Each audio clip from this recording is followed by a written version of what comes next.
কি হয়েছে? আমরা বাড়ি ছাড়া হয়েছি, তৃণমূল পার্টি করছে তার জন্য। আমার বাড়িতে গুলি মেরেছে প্রবীর শাহ, অশান্ত আর পলাশ আচ্ছা, পলাশ দাস আর প্রবীর শাহ আর অশান্ত হালদার। নাকি মিডিয়াতে টিভিতে খবর হচ্ছে নাকি আপনাদের মুসলমানরা তাড়িয়ে দিয়েছে বাড়ি থেকে? না, আমরা একটা মুসলমান তারাই, কারা তাড়িয়েছে আপনাদের? বিজেপি প্রার্থীরা। কি হয়েছে, কি কি আপনার বাড়িতে হয়েছিল? কি মানে ক্ষয়ক্ষতি হয়েছে? আমাদের সব লুটপাট করে লেছে, বাড়ি ঘর দরজা টরজা সব ভেঙে ফেল দিয়েছে। কারা করেছিল? প্রবীর শাহরা সব বিজেপি প্রার্থীরা, বিজেপির লোক? সবাই হিন্দু, কবে হয়েছে? মুসলিম নাই। কবে হয়েছে এটা? কাল রাত্রে। এখন থাকছেন কোথায় আপনি? এখন আমরা বাড়ি ছাড়া হয়ে আছি, আমরা যেখানে পাবো সেখানেই থাকতে হবে। আমরা তো প্রশাসন নিয়ে নেছে বাড়ি থেকে। আচ্ছা, এখন কি করবেন তাহলে?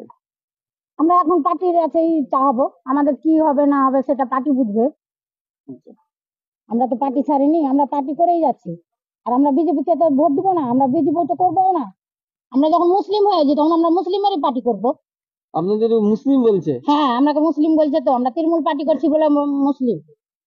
আচ্ছা, তৃণমূল পার্টি করছেন বলে তাই আপনাদের উপর আক্রমণ? হ্যাঁ।